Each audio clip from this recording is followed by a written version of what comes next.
WhatsApp guys, welcome back to our channel. और आज के वीडियो में हम बात करने वाले हैं बर्लिन सीजन 1 एपिसोड नंबर 2 के बारे में। इससे पहले एपिसोड नंबर 1 को भी हम बिल्कुल डिटेल में कवर कर चुके हैं। अगर आपने उसे अभी तक नहीं देखा है तो लिंक नीचे डिस्क्रिप्शन में, साथ ही प्लेलिस्ट भी बन चुकी है, जाइए और एंजॉय करिए। तो जैसा कि लास्ट एपिसोड के एंडिंग में हमने देखा था कि कुछ भी प्लान के अकॉर्डिंग नहीं चल रहा है। वो पादरी लालच में आके उस प्याले को लेकर निकल चुका है और इससे बर्लिन का सारा प्लान खराब हो जाएगा। लेकिन बर्लिन उस प्याले की सारी रिस्पॉन्सिबिलिटी सौंप देता है रॉय के हाथ में और निकल जाता है कमील के पास उसे इम्प्रेस करने के लिए। यहीं पे एपिसोड नंबर 2 स्टार्ट होता है और हम देखते हैं कि बर्लिन जबरदस्ती जाके कमील से चिपक रहा था। कमील भी उससे बात करना चाह रही थी, लेकिन फिलहाल के लिए कमील कॉन्सर्ट के लिए लेट हो रही है। अब जो टैक्सी वाला है वो ज्यादा देर रुकेगा नहीं, इसलिए बर्लिन ने कहा कि क्यों ना मैं भी तुम्हारे साथ ही चलूं कॉन्सर्ट में। तो कमील उसकी बात मान गई एंड वो दोनों ही कार के अंदर बैठ गए। अब बर्लिन कमील को अपनी दिल की बातें बता रहा था और अच्छी तरीके से उस पर लाइन मार रहा था। कमील कहती है कि मैं कॉन्सर्ट के लिए रेडी नहीं होके आई हूँ, इसीलिए मुझे कार में ही कपड़े चेंज करने पड़ेंगे। तो बर्लिन बाहर की तरफ देख के उसकी तारीफ करे जा रहा था एंड इसी बीच उसने कपड़े भी चेंज कर लिए। उसका लुक बिल्कुल चेंज हो चुका था और उसे देख के बर्लिन बिल्कुल हिल गया।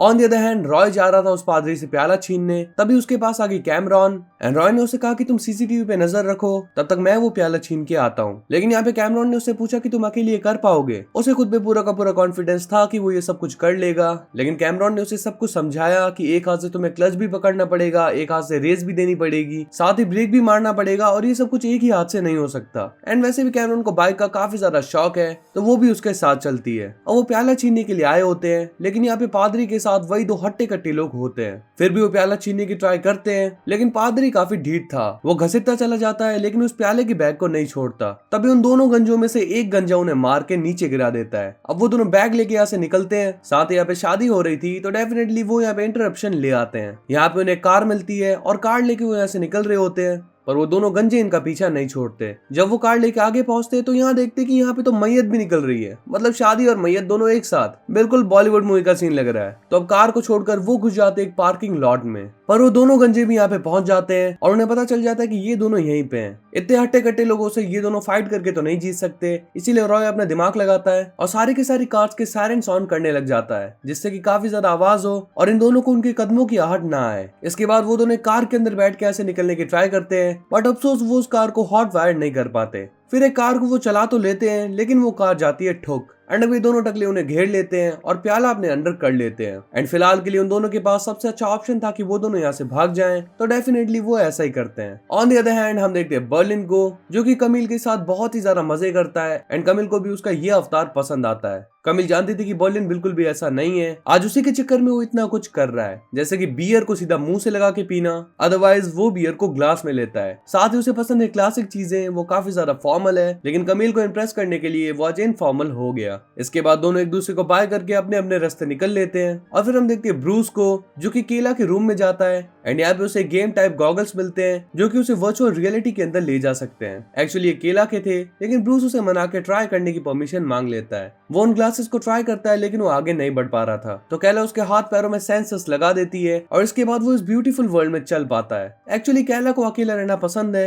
एंड साथ ही वो पार्टी वार्टी में जाती नहीं है, काफी ज्यादा शर्मीली है, तो वो इसी चीज से अपना काम चला लेती है। मतलब अगर उसे बीच में जाना है तो बीच की लोकेशन डाल दी, क्लब में जाना है क्लब की लोकेशन डाल दी, इसी से वो मजे करती है। ब्रूस भी उसकी इस कला से काफी ज्यादा इंप्रेस हो जाता है। On the other hand Cameron और रॉय एक जगह पे बैठकर ऑर्डर कर रहे होते हैं। तब यहाँ पे दामियान आता है और कहता है कि भाई तुमने क्या कर दिया, पादरी को कितना घसीटा तुमने। पहले तो वो रॉय को काफी ज्यादा सुनाता है, इसके बाद वो उन्हें गुड न्यूज भी दे देता है। एक्चुअली वो पादरी अब इस प्याले को लेके नहीं जा रहा, क्योंकि अब उसे डर है इस प्याले के चोरी हो जाने का। उस पादरी ने कहा कि ये लोग बिल्कुल सही है। एट द एंड प्याला बच गया। ऑन द अदर हैंड हम देखते हैं बर्लिन को, जिसके पास कॉल आता है कमील का एंड यहाँ पे वो दोनों विंडो के पास आके एक दूसरे से बातें करने लगते हैं। यहाँ पे कमील उसे बता देती है कि वो शादीशुदा है एंड बर्लिन भी ऐसे रिएक्ट करता है जैसे कि वो इस बात को जानता हो। इसके बाद कमील बर्लिन से उसके घर पे आने की परमिशन मांगती है एंड बर्लिन उसे परमिशन दे देता है, पर उसे नहीं पता था कि कमील इतनी जल्दी गेट पे आ जाएगी। अब डेफिनेटली वो उसे अंदर तो नहीं बुला सकता, क्योंकि अंदर तो सारा का सारा सेटअप है कि उसने कैसे उसके घर के अंदर नजर रखी हुई है, तो उसका सारा भांडा फूट सकता है, इसीलिए वो बाहर आके उसे रिजेक्ट कर देता है। अब कमील दुखी होकर जा रही थी, तभी बर्लिन वापस आता है और लिफ्ट के अंदर आके उसे किस करने लगता है एंड इनका एक किस काफी देर तक चलता है। इसके बाद दोनों साथ में घूमते हैं, काफी मजे करते हैं, यानी कि लाइफ बहुत ही अच्छी चल रही होती है। वहीं पे खुदाई का काम भी जारी है और यहाँ पे केला को ब्रूस पे क्रश आने लगता है। एक बार जब वो कैमरॉन के साथ बैठी होती है तो वो उसे बताती है कि मुझे ब्रूस जैसे लड़के बिल्कुल पसंद नहीं है, मतलब कि ऐसे छपरी से लड़के, उल्टी सीधी बातें करने वाले, एक ही चीज उनके दिमाग में चलती रहती है, हर लड़की को ऑब्जेक्टिफाई करते रहते हैं, ऐसे लड़के मुझे बिल्कुल भी नहीं पसंद है। मुझे पसंद है क्लासिक लड़के। लेकिन पता नहीं क्यों मुझे ब्रूस अच्छा लगता जा रहा है, यानी कि जब मैं उसके साथ होती हूँ तो मेरी सांसें तेज होने लगती है, उसके पसीने की जो बू होती है वो तक मुझे अच्छी लगती है। यहाँ पे कैमरॉन उससे कहती है कि इसमें कोई बुराई नहीं अगर तुम ब्रूस को पसंद करती हो तो यहाँ पे वो कहती है कि वो मुझसे काफी छोटा भी है, तो मैं इतनी बड़ी हो कि उसके साथ कैसे रिलेशनशिप में आ सकती हूँ। और वो उसे इतना पसंद करने लग गई है कि उसने उसका टॉवल भी साथ में रख रखा है। वो इसे धोने वाली थी लेकिन उसने इसे नहीं धोया क्योंकि उसके पसीने की बू उसे अच्छी लग रही है। अब कैमरॉन यहाँ पे रोल प्ले कर रही है नैरोबी का और कैला रोल प्ले कर रही है टोक्यो का, यानी कि यहाँ पे मनी हाइस्ट का वही फेमस पार्टी वाला सीन रिक्रिएट हो रहा है। अब दोनों के दोनों भंड होके नाचने लग जाते हैं। तब यहाँ पे आ जाता है ब्रूस, फिर ब्रूस भी इनके साथ नाचने लग जाता है एंड तभी हो जाती है ड्रिंक्स खत्म। अब ड्रिंक्स वो मंगाते हैं रॉय से एंड रॉय भी इनके साथ नाचने लग जाता है, यानी कि सबके सब काफी शौक से अपनी पार्टी मना लेते हैं। नेक्स्ट डे ये लोग वापस आ जाते हैं अपने मिशन पे। अभी लोग सब कुछ डिसाइड कर रहे होते हैं कि कैसे वो वहां पे घुसने वाले हैं। इनकी खुदाई बिल्कुल कंप्लीट हो चुकी है। अब एक कंक्रीट की वॉल को ब्रेक करके ये अंदर घुसने वाले हैं एंड इस दीवार को इसलिए बनाया गया था ताकि बिल्डिंग को सपोर्ट मिला रहे। इसी दीवार में होल करके ये लोग अंदर घुसेंगे और जाके करेंगे सीसीटीवी कैमरास को हैक। लेकिन ये इतना ज्यादा आसान नहीं होने वाला क्योंकि यहाँ पे 24 घंटे नजर रहती है गार्ड्स की एंड अगर गार्ड्स ने उन्हें देख लिया तो डेफिनेटली काफी ज्यादा दिक्कत हो जाएगी। इसके लिए उन्हें नजर रखनी पड़ेगी गार्ड्स पे, यानी गार्ड्स रात के टाइम पे क्या खाते हैं, उनके खान पान का ध्यान रखना पड़ेगा एंड उन पे ध्यान रखने से पता चलता है कि वो ज्यादातर पिज्जा ऑर्डर करते हैं। तो यहाँ पे प्लान ये है कि वो लोग एक बहुत ही खास सूट पहन के अंदर जाएंगे एंड उसे अच्छी तरीके से साफ करेंगे, यानी कि एक मिट्टी का कण भी उस जगह के अंदर नहीं जाना चाहिए, अदरवाइज सारा का सारा प्लान फ्लॉप हो जाएगा और गार्ड्स को उलझाएगा ब्रूस। यानी कि अंदर जाने के बाद कैला जब सीसीटीवी कैमरास को हैक कर रही होगी तब गार्ड्स का जो ऑर्डर होगा वो कैला लेगी